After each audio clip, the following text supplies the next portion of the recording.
بسم الله الرحمن الرحيم الحمد لله رب العالمين والصلاة والسلام على رسول الله صلى الله عليه وسلم أما بعد نendelea madarasa zetu za kutaja baadhi al-kabair katika Uislamu, madhambi makubwa yale ambayo yanazuia malaika kuingia katika nyumba za wale watendao hizi al-kabair. Na katika mambo mengi tuliyotaja ya kabair tunapata kujua zaidi namna gani Mola Subhanahu wa Ta'ala anapotuelekeza katika kuepukana na madhara mengi yanaweza kusibu katika jamii kutokana na madhambi makubwa al-kabair kama kitendo.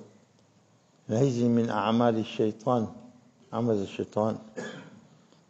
Al-kabair kama tunasema ziko nyingi, idadi yake haijulikani. Kwa sababu ya mwanzo kwamba idadi za al-kabair hatuzijui, ni kwamba ukitajia idadi fulani tu, siku zote kuna kabair mpya huvumbuka, watu wakafanya mambo ambayo yalikuwa hayamo kabla. Kwa mfano kuvuta sigara, zikatoka fatwa mbalimbali. Sigara utaambua kuna haramu gani ndani yake? Kitu makruh. Imeanza nini? Kitu makruh. Leta dalili katika Qur'ani au katika hadithi ya Mtume kwamba sigara haramu. Kitendo hivi hakuna wakati wa Mtume sallallahu alaihi wasallam. Sio. Lakini kuna mizani ya kupimia kutokana na mambo mengineyo. Walipoona mwanzo kwamba sigara ni kitu cha kupuliza, tukuvuta pumzi ya moshi ule na kutoa basi. Lakini wanapokuja kugundua mna madhara chungu zima, kila aina za kansa chungu zima zinasababisha. Kuanzia mdomoni, ulimini, mpaka kwenye koo, mpaka kwenye mapafu. Magonjwa kila aina.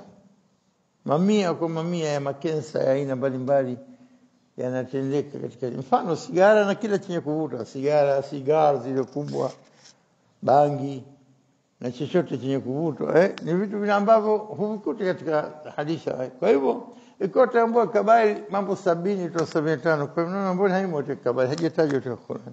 La wallahi, kuna mizani za kutumia. Kwa hivyo kabair idadi yake hakuna moja anajua, au kwa hivyo kila lokuwa baya linakwenda kinyume na mafunzo ya dini. Kila kitu kwa kibaya kina madhara katika nafsi ya mtu, katika kiwiliwili cha mtu, au katika madhara katika jamii. Ana sigara inamaathiri mwenyewe na maathiri kila anayekaa naye. Mtu unakaa naye uso unanuka sigara. Kwa hivyo hilo jingine kwamba kila siku huzuka mambo mapya yalikuwa maovu. Sasa yale yote yanaingia katika kabair kwa kutazama vipimo vingine. Ilipokuwa imejulikana kwamba ina madhara sigara na mwenzie sigara na dada zake sigara, akina sigara nene na zile zenye kusokotwa kwa chopri zile na kachanganywa sigara na vitu vingine na vingi tena vinginevyo venye kuvutwa, venye kuleta handis katika akili, na mirungi na vitu vinginevyo. Unakuja utaona kwamba vitu hivi ukitizama katika asili ya dini, Mtume sallallahu alaihi wasallam anasema ni la dharar wala dhirar. La usijidhuru nafsi yako wala usidhuru wengine. Haya, mtu akatae kwamba sigara inadhuru nafsi yake. Anavuta sigara miaka akapiga x-ray mapafu yake, na asivuta sigara apige tu hiyo. Tazame namna gani usafi wa mapafu ya yule mtu asiyevuta, na tazama weusi, mapafu yote yamesawijika, yameziba matundu yote ya kuvutia oksijeni, hata mtu anashindwa hata kwenda hatua kidogo anahema. Kitu gani kilichokuhemesha wewe? Sigara. Matundu yote ya kupita hewa mshaziba katika mapafu, alveoli zote ziko katika lungs zishaziba kwa weusi, imejaa soot weusi wa nini? Na sigara. Naam, na dhirar pia. Alafu kida wala tulqu la tulqu biaidikum ila tahluka, usijipeleke kwa mikono yenu wenyewe katika maangamizi, kujiangamiza. Kwa hivyo tunaona al-kabair nyingi hazijulikani. Pia kabair inampima mtu imani yake na takwa yake. Wale wengine wanaona hizi minasaghair, wengine wanaona hakuna akbar min alkabair. Kabair makubwa kabisa. Naam. Na mfano wake kama tumesawasala nafikiri alivyosema kwamba nini, munafik anaona madhambi yake makubwa kama ubawa nini wa mbu tunamkera, na mu'min attaqi anaona kiji maasi kiduchu sayya khata ndogo kosa anaona kama jabal Uhud imemwelemea kwa jinsi anaona uzito. Atafuta kila njia ya kuomba tauba na istighfar na kufanya wema na kuwatu bi sayyi'at alhasana tamhuha, kila hasana anafanya, toa sadaka anafanya hivyo na so hayo yote kwa jani kijikosa kidogo kafanya ambacho minasaghairi atalifanya kama min alkabair. Na hii ndio tofauti baina imani na imani. Ndio baina tofauti baina imani ya mtu huyu na imani ya mtu yule. Kwamba minasaghair hatujui kwamba hili minasaghair hili kabair. Ijtihada ya maulama minasaghair kitu kadha na kadha na kadha na kadha, min alkabair ijtami'u 7 almubiqat wa 7 aqrabu ila 77 au zaidi ya 70, kwa hivyo zinapindukia 70. Ijtihad Ibn Abbas na wengineo, lakini hasa alkabair tena aya tumekuweka wazi, bas intajtanibu kabair al-ithma tunhauna anhu, kama mtajiepusha kama hii Mwenyezi Mungu kafir an sayiatikum, madhambi yenu anayafuta tumepesi. Alladhina yajtanibuna kabair al-ithmi wal fawahish, wale ambao wanajiepusha kabisa kabair al-ithmi, hali maasi makubwa wal fawahish na uchafu, wanajiepusha na uchafu, illa isipokuwa nini, al-lamam. Nini hikma kuweko neno kama lamam Qasim? Al-lamam ile kukupa wewe tundu ya kupenya kwa kweli binadamu, na ile lamam ikachambuliwa na nini kwa hadithi ya Mtume sallallahu alayhi wasallam, kullu ibn adam khata. Inaku hii sio inakupoza moyo kidogo, kweli binadamu sisi dhaifu, wa khuliqa al-insanu dhaifa, na kwa hivyo binadamu mambo dhaifu. Kullu ibn adam khata wa khairul khata'ina at-tawwabun, wa bora wenye kufanya makosa wenye kutubu haraka.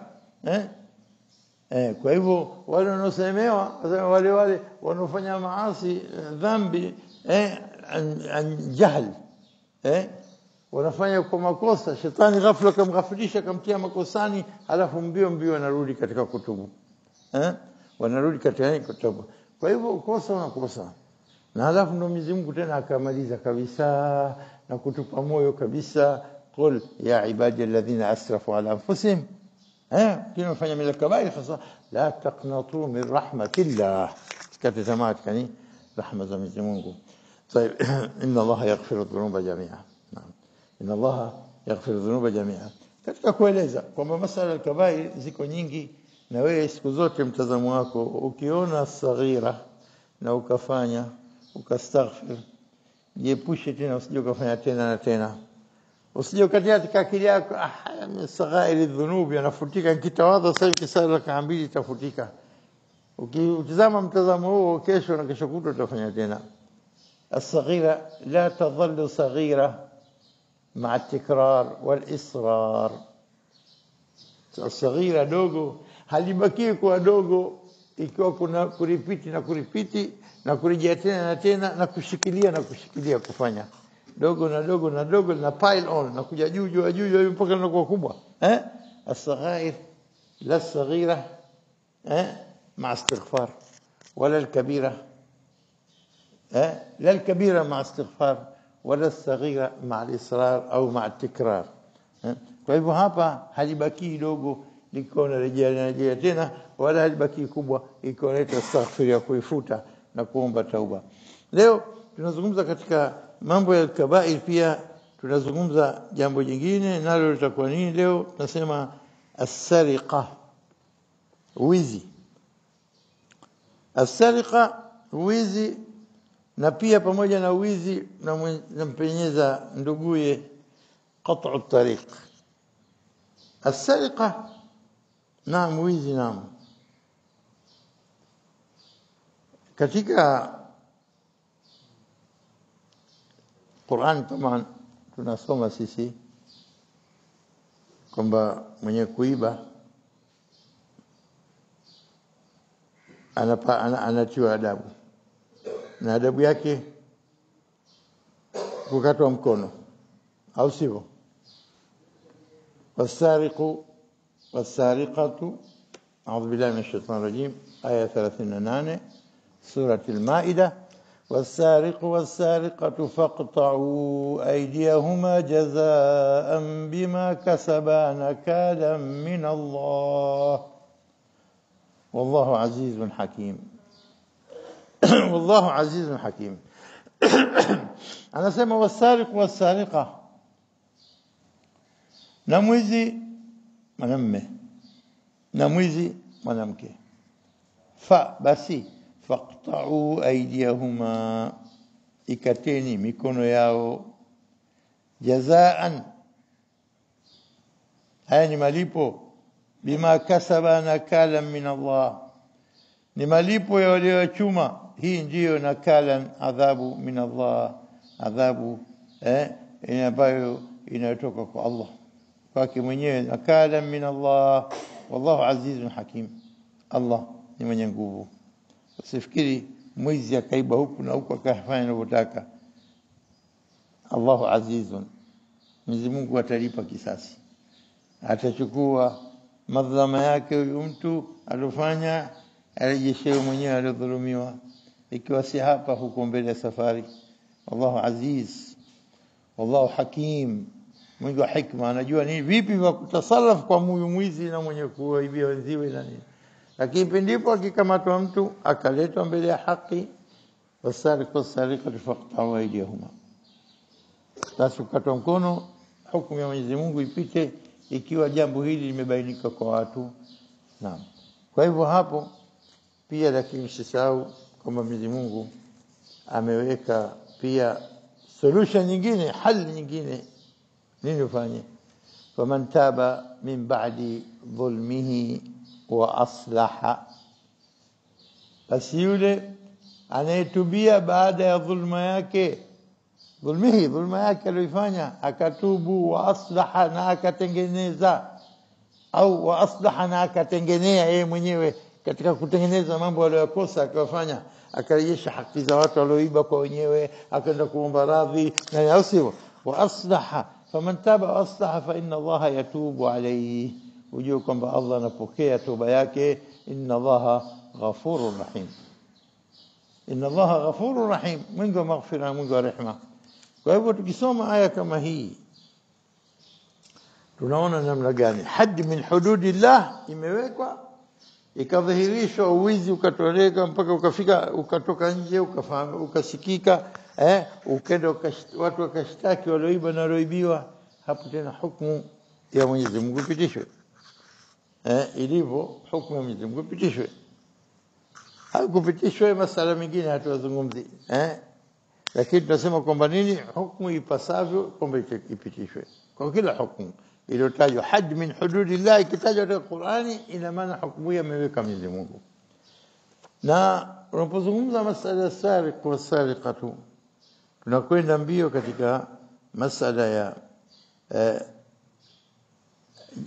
ya nini, ya tukio lililotokea wakati wa Mtume sallallahu alaihi wasallam.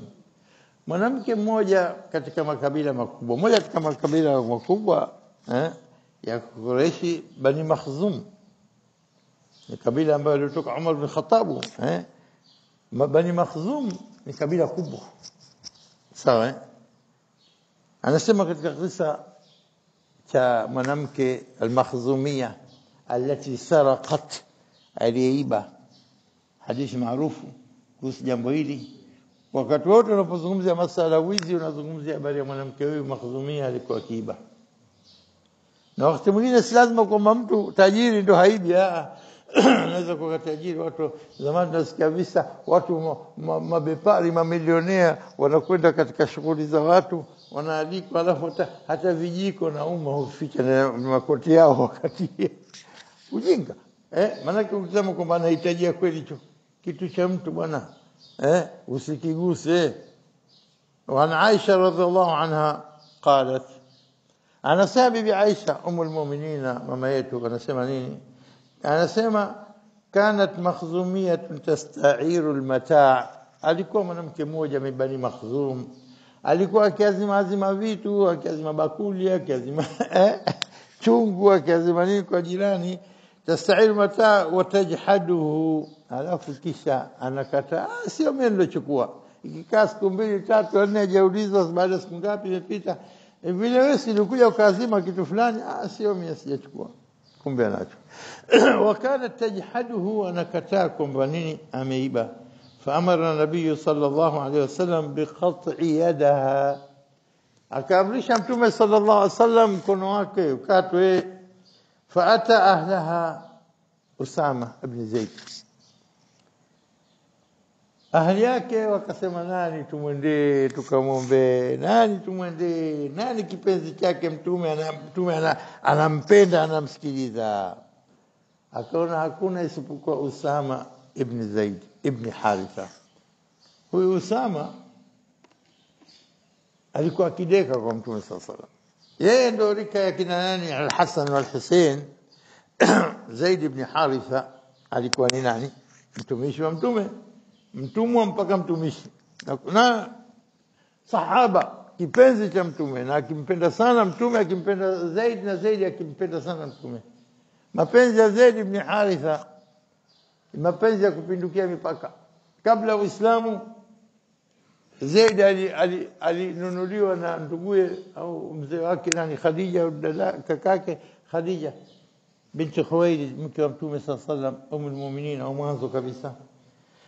Alafu alipolewa na mtume Muhammad sallallahu alayhi wasallam, akamwambia, hii zawadi yako ya Muhammad, huyu Zaid akusaidie. Kijana alinunuliwa, kijana kakamatwa, na yeye na umri wake kufahamu na wajua wazee wake, lakini story ya pili baada ya sarika tazungumza qata' tariq, wizi wa njiani hawa. Kachukuliwa na qata' tariq, akauzwa. Mtume sallallahu alayhi wasallam akawa ni msaidizi wake, bali kama mtoto wake, kipenzi chake Zaid ibn Haritha. Wazee wao, babake na ami yake, walisikia kwamba mtoto wao yuko kwa huyu Muhammad, mtu mwema huyu, yuko Maka kule. Wakaja wakasema, yuko wapi Muhammad, yuko wapi Zaid, nasikia mtoto kwa huyu. Kaambia huyu hapa.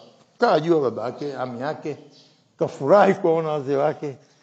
Sasa waliouliza hao, kaambia, wewe mwambie Muhammad, atamkimtaka mtoto wenu atakupeni bure, mtu karimu sana, hakuna kama yeye. As-Sadiq al-Amin.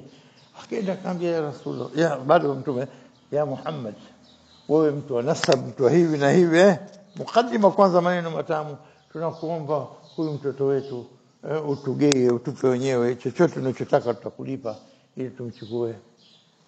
Hakuna kauli ya mtume sallallahu alayhi wasallam ila kwa huyu mtoto, muulizeni, akitaka kukufuatieni mchukueni, wala sitaki chochote kulipwa.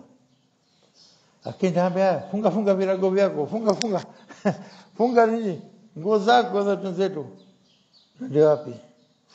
Funge nini? Twende zetu, twende kwetu kwa wazee wako, ndugu zako. Kaambia, nani mimi mbele ya Muhammad simfadhilishi yoyote? Unasemaje? Hata mimi babako, naam, atoe babangu, atoe ami yangu, siondoki hapa, niacheni hapa. Akasema ile peke yake imemfurahisha mzee, kwamba mtoto kifika hadi kwamba hataki kwenda kwenye uhuru, akae katika utumwa, na alhali babake na uhuru na kurudi kwa watu wake, na yote haya anamfadhilisha mtu. Kuna kitu gani siri? Imemfurahisha mzee sana. Basi hapa tukikuhitaji hata uje kutembelea. Basi wameondoka kwa furaha, inatosha hiyo. Hapo ndio akatangazia Mtume sallallahu alayhi wasallam kwamba, akaambia, ishhadu, huyu Zaid kuanzia leo Zaid ibn Muhammad. Akampa jina la baba. Ikiwa wewe mkatazi wako la unastahili kuwa na baba, chukua jina langu Zaid ibn Muhammad. Sharaf gani kubwa, sharaf kubwa katika familia ya Bani Hashim, kijana anayependwa, al-Sadiq al-Amin, mimi mtoto wake. Ni neema kubwa, anastahili kupata zawadi hii kwa kukataa wazee wake. Kaona alama fulani zinaonekana katika ile kubashiria utume wa Muhammad utakaokuja karibu miaka ijayo michache ijayo.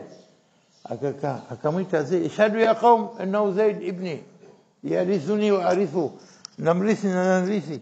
akaitwa Zaid ibn Muhammad tukasikia mwanawe Zaid. Kwa hivyo akachukua jina la Mtume sallallahu alaihi wasallam Zaid Muhammad, akaenda inaitwa bitabani. Tabani adoption, adopted son, mtoto nini wa kulelewa, sio kulelewa tu lakini kumpa hata jina.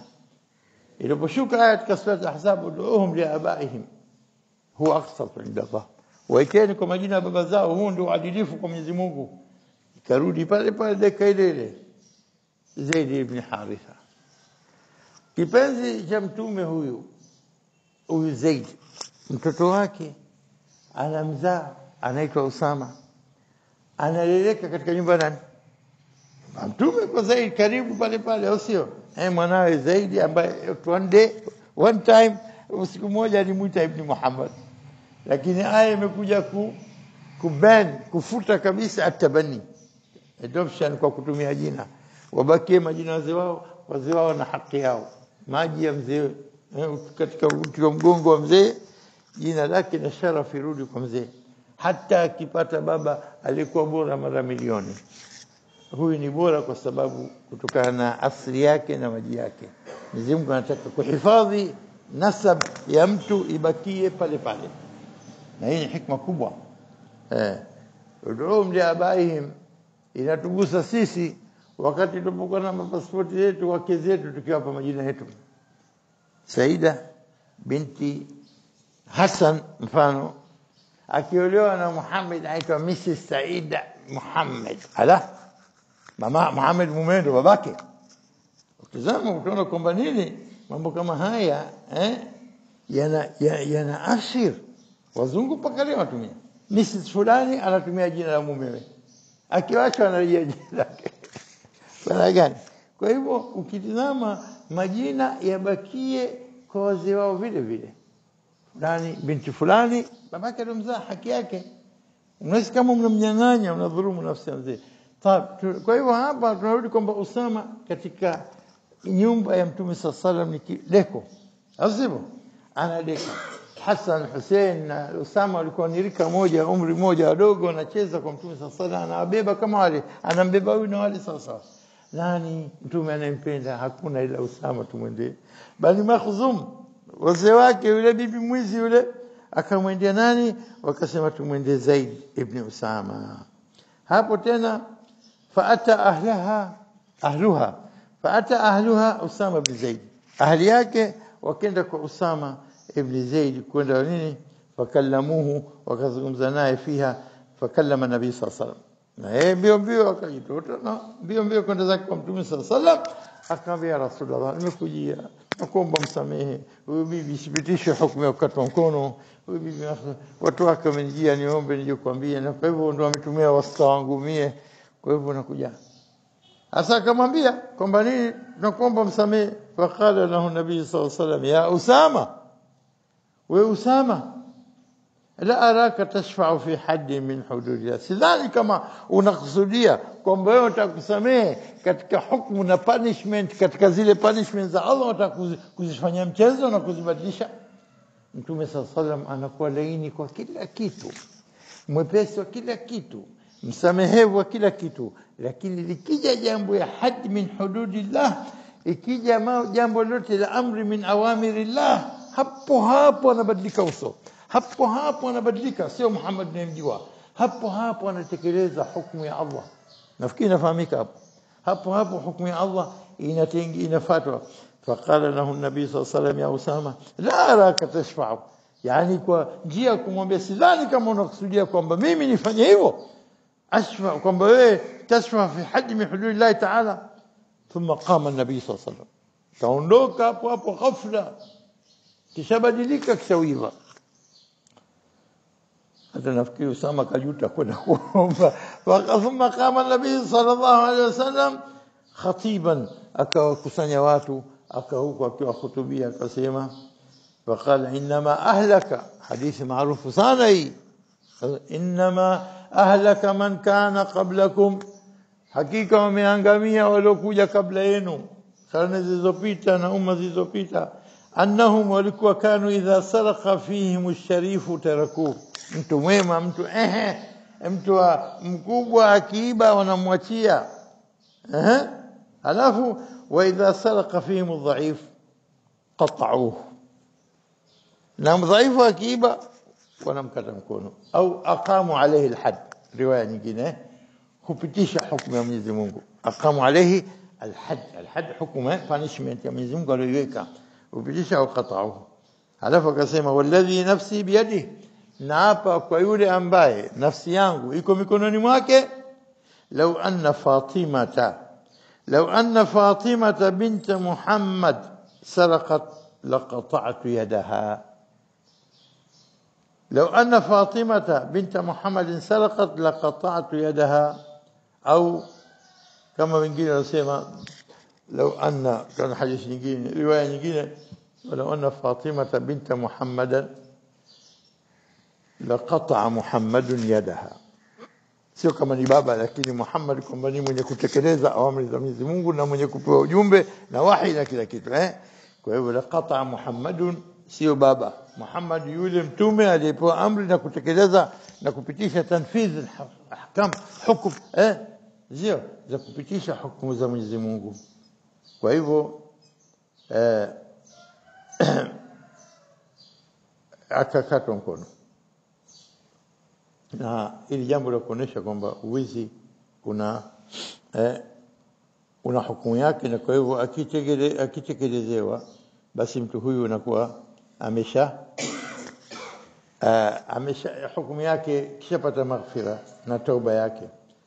Hata wengine wanasema, je, kuna kweli ule mkono wake kishakatwa hutundikwa mkono wake ule mwizi katika shingo yake? Amina sunna hadha, wakasema kwamba na Mtume sallallahu kafanya ili watu waone wapate kujiepusha na wizi. Jambo kubwa kwamba katika wakati wa Mtume sallallahu miaka yake alikaa katika utume miaka 23 katika umri wake. Mwanzo ulikuwa katika udhaifu Uislamu katika Maka, lakini baada ya kuingia Madina na kuwekwa sheria na kujenga nyumba ya hukumu, msikiti ndio unapitisha kila kitu, mikutano yao, kila kitu chao na na kuongoza watu kama ni umma kamili uliokamilika, na mtume wao kama ndio mfalme wao au rais wao au sultani wao au nini, lakini mtume wao. Kwa hivyo mtume ni kama king in the sense kwamba anapitisha hukumu yote. Mkate mkono huyu, mpigeni mawe huyu, pige viboko huyu, hizi katika hukumu ambazo mwenye amri ya kutekeleza Mtume sallallahu alaihi wasallam. Kwa hivyo baada ya muda wake na watu walipigwa mawe na kukatwa mkono, alafu akaja Abu Bakar na Umar na Uthman na Ali ibn Abi Talib miaka 29 na nusu mpaka 30, kuanzia mwaka 11 Hijri mpaka mwaka 40 Hijri. Miaka hii yote hii wakati wa Mtume sallallahu alaihi wasallam pamoja na miaka 30, miaka 40 yote ya Madina mpaka 40, ukiuliza wangapi waliokatwa mkono au kupigwa mawe au kupitishwa hukumu min hukumu za Mwenyezi Mungu Subhanahu wa Ta'ala. Anasema Kishki mara moja, anasema kwamba watu wote baina kukatwa mkono na kupigwa mawe ni watu 6. Watu wangapi? 6. Hapo ndio upata wala kumfit qisasi hayatun ya ulil albab. Maneno haya mazito jamani, katika sura al-Baqara sayakulu, kenda ukifungua tu nini, wala kumfit qisasi hayatun. Nini maana yake wala kumfit qisasi hayatun ya ulil albab? Kama anavyoeleza Sheikh Sharawi, wala kumnanyini katika kisasi, kulipiza kisasi. Mtu kaua aje na sanda yake akatwe kichwa naye, mtu kaiba akatwe mkono, kisasi. Al-ainu bil-ain wal-anfu bil-anf wal-udhun bil-udhun, au sio? Kila kitu mkono kwa mkono, jicho kwa jicho. Sasa hiyo kwa kisasi, mtu ataogopa, mimi nikifanya hivi na mimi nitatolewa langu, anaogopa, mbio anarudi nyuma, hatekeleza utakulifanya. Mtapata kuishi haya yenye uhuru, haya yenye utulivu, yenye amani. Hayatu ndio yani maisha dharia. Maisha ni kwamba mtu unaishi katika hofu na shida na nini. Haya maisha ni hali ya utulivu na amani. Huna wasiwasi wewe. Nyumba yako ukiacha mlango wazi unasema la mwizi haingii, wala tapeli haji, wala nani wala Sasa ukitazama hali kama hii, ndio hayati yenyewe kusudiwa. Katika kisasi mnaishi maisha yanayostahili binadamu kuishi. Wa hayatu ya ulil albab. Kwa nani mwenye akili ndio afikiria hayo, ataona kwamba kweli imana. Na kama sio ulil albab wenye akili, ashabul uqul, hawezi kufahamu kwamba qisas haya. Hii dini katili kweli. Mtu aliba anayeuliwe, mzinifu apigwe mawe. Hii dini katili. Huyo katumia ulil albab huyo au mpumbavu? Unapoambiwa kwamba atekeleze kwa mtu mmoja au wawili, lakini kwa maslaha miaka 40 watu 6 tu waloiba au kukata mkono au kupiga viboko. Hebu niambie, umepatikana maisha ya kufurahisha, maisha yanaitwa maisha sasa kuishi binadamu. Sio unaishi kwa hofu tu, anamogopa jirani yake. Ukiacha kidogo tu kitu kimeshaibiwa, weka baskeli nje bila loki, umeibiwa, tia loki tabebwa. Subhanallah. Hii ndio hali ya watu wanaishi. Hakuna ile raha kwamba mtu anaishi kwamba ana matumaini na raha na utulivu na amani. Hapa katika masuala tunasema tuingie na qat'u tariq, lakini naona hatuwahi, tuache hiyo moja inatosha kwa leo. Kwa hivyo hapa tunasema kwamba as-sariqa, wizi ni katika kabair, hata ikiwekwa hukumu ya kukatwa mkono. Ukatwa mkono, hili jambo kubwa sana. Masala ya kukatwa mkono na hukumu hii ya kupitishwa, kuna mada inaitwa fafham hikmatul bari, fahamu mwenyewe hikma ya mwenyewe Mola mwenye kuumba. Al-Hafidh Ibn Kathir katika tafsiri yake katika kauli wasariq wasariqatu faqta'u aydiyahuma jazaan bima kasaba nakala min Allah wallahu azizun hakim, walizungumza kwamba alisema Abu al-Ala al-Ma'arri, mmoja katika shairi wa zamani, alipokuja Baghdad akawa mashuhuri sana. Alikuwa anafanya problem sana na mashuara na mafuqaha, mafaqihi. Alikuwa akipenda kutafuta vitu vyenye kukanganya katika dini, halafu kisha kutaka sifa. Akasema nisabu ya sariqa, mtu kuiba mpaka itimie kiwango gani? Sio kiwango chochote mtu kaiba shilingi 500 akatoa mkono. Ina nisabu, kiwango ambacho ikifika hicho mwizi anakatwa mkono. Ikawa nisabu sariqa kwa rubu dinar. Ikifika rubu dinar, na nyingi wakati mwanzo rubu dinar. Halafu yeye akaleta mashakili chungu zima kwa mafuqaha, akapanga maneno ya shairi yake, akasema, na hii kuonesha ujahili wake. Akasema tanaqudun ma lana illa sukuti lahu, mambo yanagongana vipi hivi na vipi hivi, nagongana, lakini hatuna budi ya tunyamaze tu, tuseme nini? Wa an na'udhu bi maulana minan nar, na'udhu bi maulana minan nar, tujikinge, sema a'udhu billahi minash shaitani, tujikinge kwa maulana Allah tusije tukaingizwa tu motoni. Anasema tujikinge, na huko anasema kosa lenyewe, yadun bi 500 asjada fudiyat, anasema mkono kwa 200 mara 5 kwa 1000, halafu inatolewa fidia, haukatwi mkono. Ama baluha qut'at min rubu' fi rubu' dinar, halafu mkono unakatwa kwa rubu dinar. 1000 nzima haukatwi kwa rubu dinar, unakatwa. Aliposema vile, taban maneno haya mafuqaha walikuwa wanaogopa nini wajibu, lakini watu wakajibu. Abdul Wahhab al-Maliki kasema rahimahullah, sema qala lamma kanat amina kanat thamina, ilipokuwa kuna amani na watu waaminifu, robo ilikuwa thamani, hata mtu hawezi kuiba, na kiba alikuwa nakatwa, sio?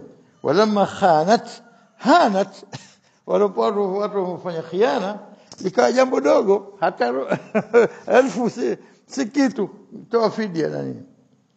Lakini alosema hasa kauli nzito sana ahad ulama, alisema, hata wengine wasema sijui kama alikuwa Imam Shafi au nani, wallahu a'lam, lakini akasema izzul amanat aghlaha,